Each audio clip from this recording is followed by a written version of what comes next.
Good morning. నా పేరు why చెన్నకేశ్వరండి. ఒక సామాజిక కార్యకర్తను.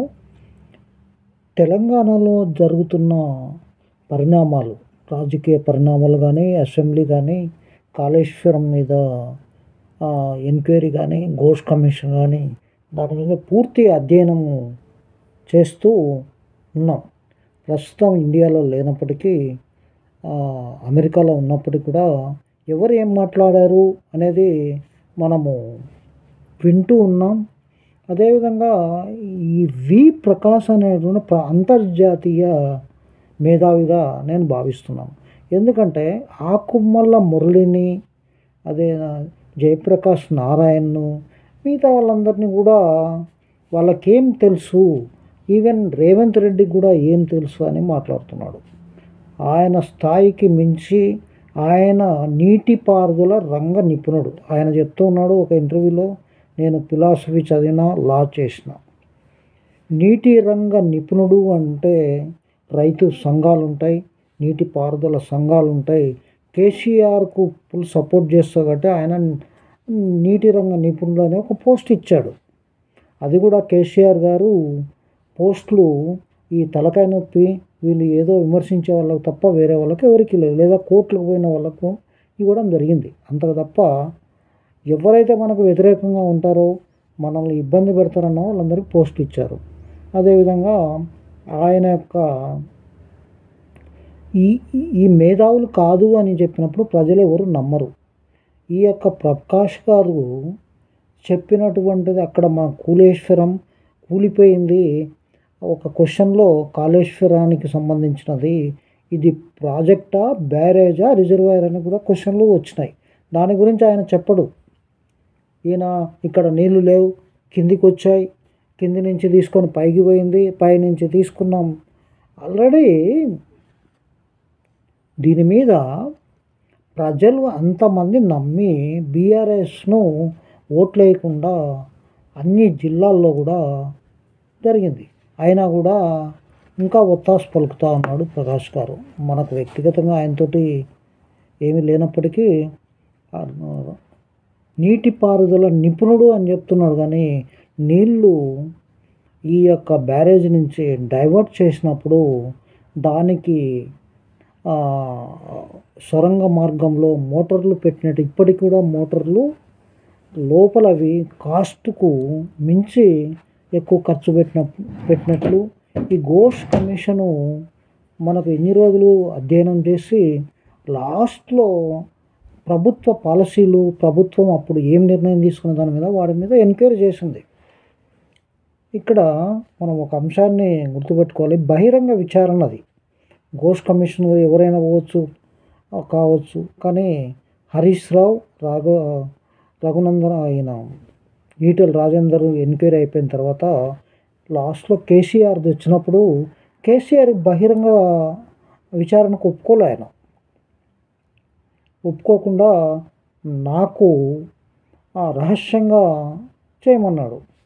అది ఒక పార్ట్, అది అయిపోయింది. అయిపోయిన తర్వాత ఇప్పుడు ఏమంటున్నారు, సెక్షన్ ప్రకారం నోటీస్ ఇవ్వలేదని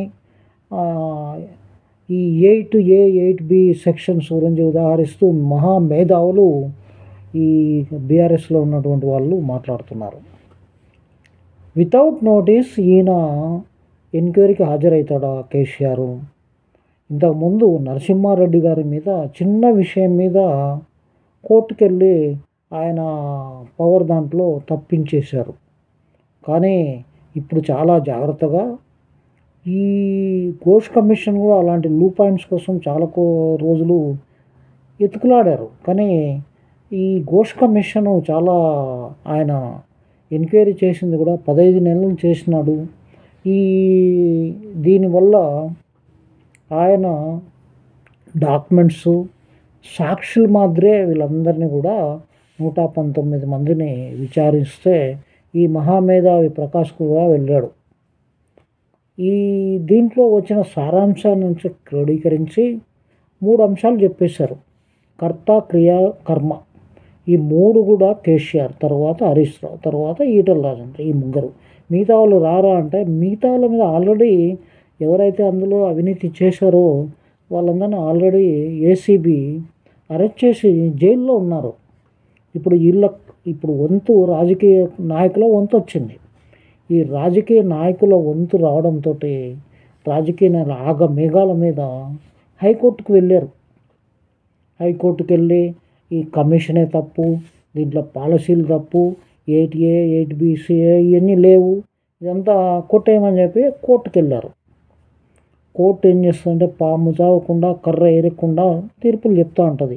ఇంటీరియం కొంత ఏదో వీళ్ళకి ఫేవర్గా వచ్చినట్టు చెప్తున్నారు. దీనికి డబుల్ బెంచ్ ఉంటుంది హైకోర్టులో, లేదా సుప్రీంకోర్టుకు పోవచ్చు. ప్రభుత్వము నిర్ణయం తీసుకున్నది ఇవన్నీ జరుగుతాయనే ఉద్దేశంతో ఆగ మేఘాల మీద అసెంబ్లీలో చర్చించి దాని మీద వాళ్ళ యొక్క ఎమ్మెల్యేల ప్రతి వాళ్ళది అభిప్రాయం తీసుకొని ఇమ్మీడియట్గా సిబిఐకి రెఫర్ చేసేసింది. అయిపోయింది. రాష్ట్ర ప్రభుత్వము చర్యలు తీసుకోవాలి అంటే చాలా ప్రాబ్లం. ఎందుకంటే ఇక్కడ ఒక సిట్ వేయచ్చు, ఇలాంటి ఏసీబీలు చెప్పచ్చు. ఇది చాలా రకాలుగా దేశంలో ఉన్నటువంటి ఇతర రాష్ట్రాలకు కేంద్రానికి చాలా లింక్స్ ఉంటాయి. వాళ్ళని ఎంక్వైరీ చేయాలి. కేసీఆర్ ఏం చెప్తున్నాడు, నాకు వాళ్ళు పర్మిషన్ ఇచ్చారు, వీళ్ళు పర్మిషన్ ఇచ్చారని చెప్తున్నారు. నేషనల్ డ్యామ్ సేఫ్టీ వాళ్ళు కూడా అధ్యయనం చేశారు. అదిలో ఇంకా విజిలెన్స్ కమిషన్ చేసింది, అదేవిధంగా కాగ్ చేసింది, ఇంకా రకరకాలైనటువంటిది చేయడం. ఇక ఇదంతా కూడా వీళ్ళు ఎన్నికల మేనిఫెస్టోలో వీళ్ళను మేము చర్య తీసుకుంటామని చెప్పడం. అదేవిధంగా బీజేపీ వాళ్ళు పదే సిబిఐకి ఇవ్వండి, ఇన్ని రోజులు ఏం చేస్తున్నారు అని చెప్పి అనడం ఒకటి. ఎవ్వరూ ఊహించినటువంటి నిర్ణయము ఆయన నిర్ణయం Revanth Reddy last a minute వరకు కూడా సిట్టును ఏర్పాటు చేస్తారు. అందరూ ఊహాగానాలు మహామేధావులందరూ కూడా చెప్పారు. కానీ అనుకోని నిర్ణయం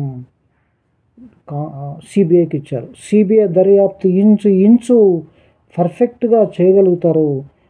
సిబిఐ అనేటువంటిది జగన్మోహన్ రెడ్డిని కూడా 16 నెలలు జైల్లో పెట్టింది. వీళ్ళని జైల్లో పెట్టడానికి రేవంత్ రెడ్డికి దమ్ లేదు, సిబిఐకి దమ్ ఉందంటే విచారణలో రాష్ట్ర ప్రభుత్వము ఉన్నటువంటి అధికారులు పెద్దలను వాళ్ళు దర్యాప్తు చేయలేరు. సిబిఐ ఒకసారి ఎఫ్ఐఆర్ కడితే ఆ తర్వాత గవర్నమెంట్ కేంద్ర ప్రభుత్వం ఉంటే కన్సెంట్ ఇస్తే ఇదంతా కూడా వాళ్లకు విస్తృతమైన అధికారాలు ఉంటాయి. సిబిఐలో ఈ అవినీతి వచ్చిందనుకోండి, డబ్బులు ట్రాన్సాక్షన్స్ని పట్టుకుంటారు. దాని మీద మళ్ళీ ఈడీ ఎంట్రీ అవుతుంది. ఈడీ తర్వాత ఇన్కమ్ ట్యాక్స్ ఎంట్రీ అవుతుంది.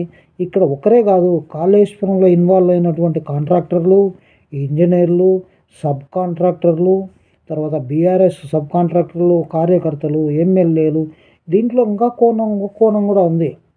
కేసీఆర్ ఎవరిని డబ్బులు ఇచ్చి ఎమ్మెల్యేగా కొనుక్కోలేదు. ఈ కాంట్రాక్టుల మాయ చేసి కాంట్రాక్టులు సబ్ కాంట్రాక్ట్ ఇప్పించి ఆ విధంగా ఎమ్మెల్యేను కూడా ఒరేసి తీసుకున్నది కూడా ఉంది. ఇదంతా దర్యాప్తు చేశారు, అంతా వచ్చింది.